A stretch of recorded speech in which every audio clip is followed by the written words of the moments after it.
মাছের ঝোল ঝাল তো অনেক খেয়েছেন, এবার নতুন কিছু ট্রাই করতে পারেন। আচ্ছা, আপনি কি মাছের কোনো সিম্পল অথচ ইউনিক রেসিপি খুঁজছেন? তাহলে আমার আজকের পর্বের রেসিপিটি অবশ্যই দেখবেন। আজকের পর্বে আমি ঘরে থাকা উপকরণ দিয়ে খুব সহজ উপায়ে স্টেপ বাই স্টেপ চিলি ফিশের রেসিপি শেয়ার করতে চলেছি। ভিডিওটি সম্পূর্ণ দেখার অনুরোধ রইল। নমস্কার বন্ধুরা, আমার চ্যানেলে সবাইকে স্বাগত। আমার চ্যানেলের আরও একটি নতুন পর্ব দেখার জন্য সকলকে ধন্যবাদ জানাচ্ছি। বন্ধুরা, আমার আজকের পর্বের রেসিপি চিলি ফিশ। চলুন দেখে নেওয়া যাক আজকের পর্বের রেসিপি। চিলি ফিশের জন্য এখানে আমি 1 কেজি বোনলেস ভেটকি মাছ নিয়েছি। এটা চিলি ফিশের জন্য বাজার থেকে কেটে দিয়েছে। তো এটাকে খুব ভালোভাবে ধুয়ে পরিষ্কার করে নিয়েছি। এরপর ম্যারিনেশনের জন্য দিয়ে দেব আদা, রসুন আর কাঁচা লঙ্কার পেস্ট। এখানে 3 টিস্পুন মতো দিচ্ছি।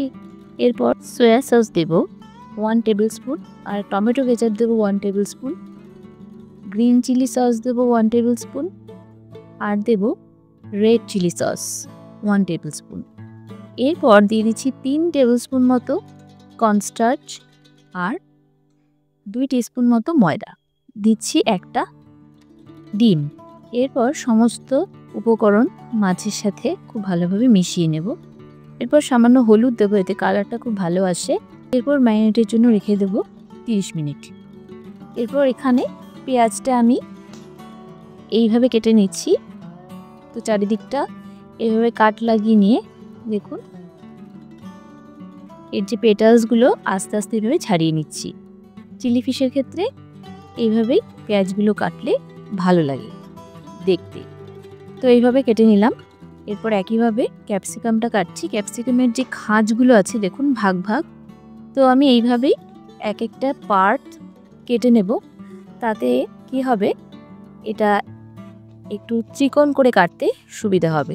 তো দেখুন এইভাবে একটা একটা পার্ট কেটে এই যে সাইডগুলোকে আমি একটু, যেগুলো আনইভেন আছে এগুলোকে একটু শেপ দিয়ে নিচ্ছি। তো একটা কাঁচির সাহায্যে কাটলে সবচেয়ে ভালো হয়। এই যে এগুলোকে আমি এইভাবে ত্রিকোণ করে কেটে নিচ্ছি। চৌকো বা ত্রিকোণ যে কোনোভাবে কেটে নিলেই হবে। তো এইভাবে আমি ত্রিকোণ শেপে কেটে নিচ্ছি। সমস্ত ক্যাপসিকাম এইভাবে আমি কেটে নিলাম। পেঁয়াজ আর ক্যাপসিকাম কেটে নেওয়ার পরে ম্যারিনেশন করা মাছগুলোকে ভাজার জন্য আমি এখানে রিফাইন্ড অয়েল নিয়েছি। ডিপ ফ্রাই করবো, সেই কারণে পর্যাপ্ত পরিমাণে তেল নিয়েছি। রিফাইন্ড অয়েলটা খুব ভালোভাবে গরম করতে হয়। খুব ভালোভাবে ধোয়া ওঠা গরম করে নেওয়ার পরে প্রত্যেকটা মাছের পিস আমি আস্তে আস্তে দিয়ে দিচ্ছি।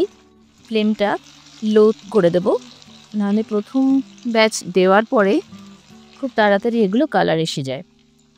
খুব সাবধানে একটা স্পুনের সাহায্যে উল্টে নিচ্ছি।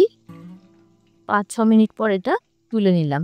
কারণ প্রথমটা তেলটা একটু বেশি গরম হয়ে যাওয়ার পরে দেওয়ার সঙ্গে সঙ্গে 5-6 মিনিট পর এটা ভালো কালার চলে এসেছে, এটা নিয়ে নিলাম।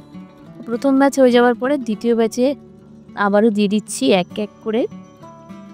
খুব বেশি মাছ পাশাপাশি দেবেন না, তাহলে একটার সাথে একটা লেগে যেতে পারে।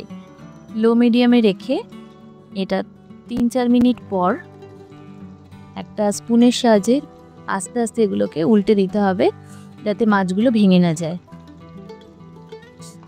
তো এইভাবে প্রত্যেকটা উল্টে দেওয়ার পরে আবারও একটু ভেজে নেব। তো 5-6 মিনিট পর ভালোভাবে এগুলো ভাজা হয়ে গেছে। এরপর তুলে নিয়ে তেলটা ছেঁকে নিয়ে দিয়ে দিলাম। সমস্ত মাছ আমার ভাজা হয়ে গেছে। তেল আমি বেশিরভাগটাই তুলে নিলাম। তারপরে তেলের মধ্যে দিয়ে দিচ্ছি রসুন কুচি, আদা কুচি দিয়ে হালকা ভেজে নিয়ে ফ্লেমটা লোতেই থাকবে। দিয়ে দেব এইভাবে কেটে রাখা পেঁয়াজগুলো। এখানে আমি 2টো পেঁয়াজ, বড় সাইজের পেঁয়াজ ইউজ করেছি, আর 2টো ক্যাপসিকাম হালকা হালকা ভেজে নেব। তারপর দিয়ে দেবো কাঁচা লঙ্কা কুচি। এরপর হালকা করে ভেজে নেওয়ার পরে 2-3 মিনিট পর যখন পেঁয়াজের কালারটা একটু চেঞ্জ হয়ে যাবে, এতে দিয়ে দেবো ক্যাপসিকামগুলো। এগুলো খুব হালকাভাবে ভাজবো।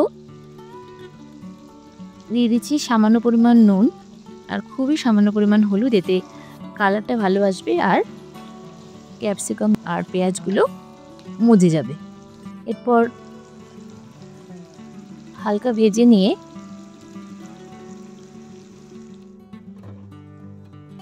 ঢাকা দিয়ে 2 মিনিটের জন্য কুক করে নেব লো ফ্লেমে রেখে।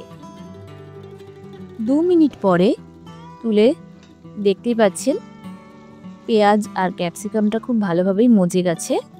এরপর এতে দিয়ে দেব 1 tablespoon tomato ketchup, 1 tablespoon green chilli sauce, 1 tablespoon soya sauce. খুব ভালোভাবে মিশিয়ে নেব।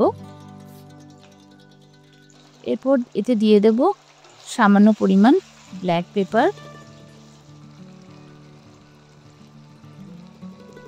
দেখতে পাচ্ছেন কালারটা কত সুন্দর এসেছে।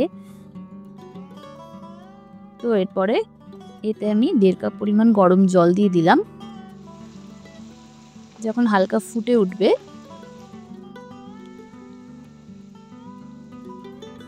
এতে দিয়ে দেব ভেজে রাখা ফিশগুলো। দেখতে পাচ্ছেন ফিশের কালারগুলো কিন্তু ভীষণ ভালো এসছে। এরপর খুব আস্তে ধীরে এটাকে ঝোলের সাথে মেশাতে হবে যাতে মাছগুলো ভেঙে না যায়। এরপর সবশেষে দিয়ে দেব 2 টিস্পুন কর্নস্টার্চের সাথে জল মিশিয়ে এটাকে গুলে দিয়ে দিলাম। এতে গ্রেভিটা ঠিক হবে। 2 থেকে 3 মিনিট লো ফ্লেমে রেখে আরেকবার কুক করব। 2 মিনিট পরে দেখুন চিলি ফিশ কিন্তু একদম রেডি হয়ে গেছে। ঘরোয়াভাবে এবং ঘরে থাকা উপকরণ দিয়ে খুব সহজ উপায়ে ভেটকি মাছের একটা ডিফারেন্ট রেসিপি আপনাদের সাথে শেয়ার করলাম। এই চিলি ফিশ প্রধানত ভেটকি মাছ দিয়ে করা হয়, তার কারণ ভেটকি মাছে তেমন কাঁটা থাকে না। কাঁটা ছাড়া যে কোনো মাছ দিয়ে চিলি ফিশ তৈরি করতে পারেন, তবে চিলি ফিশকে সুস্বাদু বানাতে হলে আপনাকে ভেটকি মাছ দিয়েই করতে হবে। রেসিপিটি অবশ্যই বাড়িতে একবার ট্রাই করে দেখবেন। রেসিপিটি কেমন লাগলো সেটা আমাকে কমেন্ট সেকশনে জানাবেন। রেসিপিটি যদি ভালো লেগে থাকে তাহলে ভিডিওটিতে একটা লাইক দিয়ে দেবেন এবং সকল বন্ধুদের সাথে শেয়ার করবেন। আপনি যদি আমার চ্যানেল মনের ফ্লেভার্সে প্রথমবারের মতো ভিজিট করে থাকেন তবে অবশ্যই চ্যানেলটিকে সাবস্ক্রাইব করবেন এবং পাশে থাকা বেল আইকনে ক্লিক করে দেবেন যাতে পরবর্তী রেসিপিগুলো আপনি দেখতে পারেন। ভালো থাকবেন, সুস্থ থাকবেন। আগামী পর্বে আবারও দেখা হবে নতুন আরও এইরকম ইউনিক রেসিপির সাথে। ততক্ষণের জন্য নমস্কার।